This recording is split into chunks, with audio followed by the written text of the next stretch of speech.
On a avec nous à cette heure-ci, tous les mardis, Michel Lacasse. On est bien chanceux, hein? Tu sais que tu es le seul intervenant en éducation alcaline dans la vallée de la Gatineau. Puis c'est à la radio. Comment ça va? Ça va bien, toi? Oui, ça va bien, Michel. Good. C'est le temps pour les mots de gorge, là. Oui. et c'est ce que j'ai, donc je pourrais peut-être perdre la voix. En tout cas, on va faire attention. Bon, il n'y a pas de problème. Écoute, Michel, c'est un sujet intéressant ce matin. Un chien qui grogne, c'est vrai qu'on est porté à le punir ou à... Mais il faut pas faire ça. On n'a pas encore parlé de ça. Ça me surprenait parce que j'étais en train de faire le tour des sujets, puis je me suis dit, comment ça se fait qu'on n'a pas encore parlé du fameux chien qui grogne? C'est important de ne jamais le punir. C'est quelque chose vraiment qu'il faut éviter de faire. Il peut vraiment y avoir des conséquences graves et très malheureuses. Et quelles sont? Qu'est-ce que c'est le grognement, Anne? C'est un moyen qu'a le chien de communiquer une information et plus précisément là, de nous avertir lorsqu'on va peut-être un petit peu trop loin pour lui. C'est une façon de nous dire qu'il n'aime pas quelque chose et qu'il pourrait peut-être finir par nous mordre si on continue.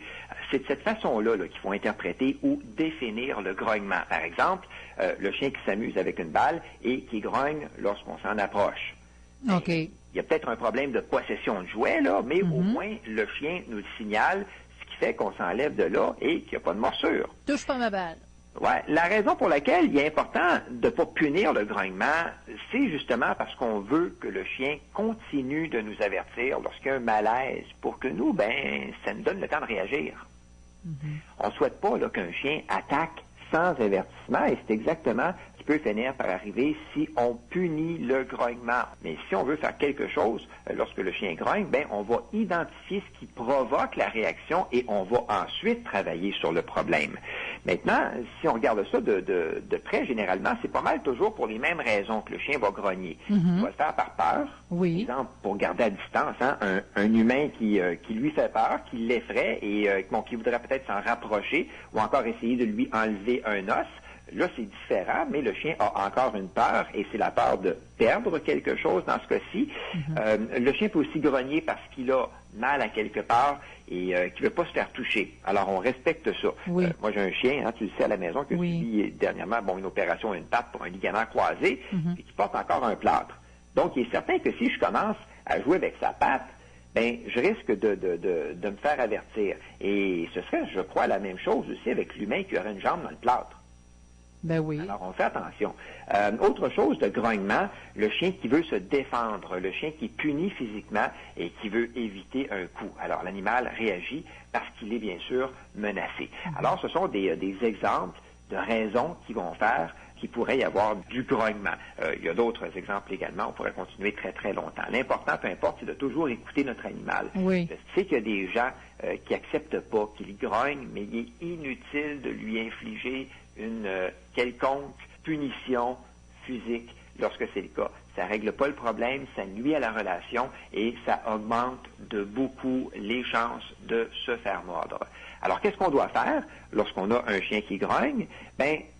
Si c'est pendant une promenade, là, je te dirais qu'on va le retirer calmement de la situation qui semble le rendre inconfortable. Détourner son attention sur quelque chose. C'est ça. Et puis, on va essayer de voir pourquoi le chien réagit comme ça. Il est important d'y aller calmement pour, justement, ne pas le stresser davantage. Puis ensuite, on fait ce qu'il faut. Parfois, c'est juste un peu de désensibilisation si le chien a peur. Puis, c'est réglé. Si pour une raison X, notre chien grogne, mais que c'est après nous, là, on arrête ce qu'on fait et encore une fois, on analyse la situation. Est-ce que le chien s'est senti menacé? Est-ce qu'il a eu peur? On a peut-être fait quelque chose de spécial. Ça se peut. Est-ce qu'il a grogné pendant qu'on s'approchait de lui et qu'il mangeait? Ça, on voit ça souvent. C'est de la possession de bouffe. Bref, on doit trouver le déclencheur avant de commencer à travailler sur le grognement. Et pour les gens qui ont des enfants à la maison, on leur montre comment interagir avec le chien de la maison et on leur dit qu'il faut s'éloigner de lui calmement. Oui. Si jamais il y a grognement, puis tout de suite aller voir maman ou papa pour leur dire. C'est de la prévention et on n'en fera jamais assez auprès des enfants.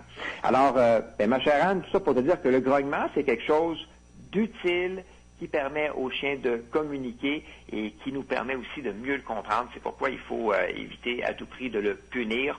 On veut que notre pitou puisse continuer à s'exprimer, à nous parler, à nous dire comment il se sent, parce que lui aussi a des émotions. Tu t'en rappelles, on a parlé du sujet justement il y a 3 semaines. Mais c'est bien le fun, parce que oui, comme tu dis, c'est sa manière au chien de communiquer avec nous. Donc, en grognant, il nous dit « Approche pas, là, ça me dérange. » Il n'y a absolument rien de mal dans le grognement. C'est ça. Hey, merci, Michel. Bien, merci à toi. Bonne journée, puis à la semaine prochaine. Bye bye. Bye.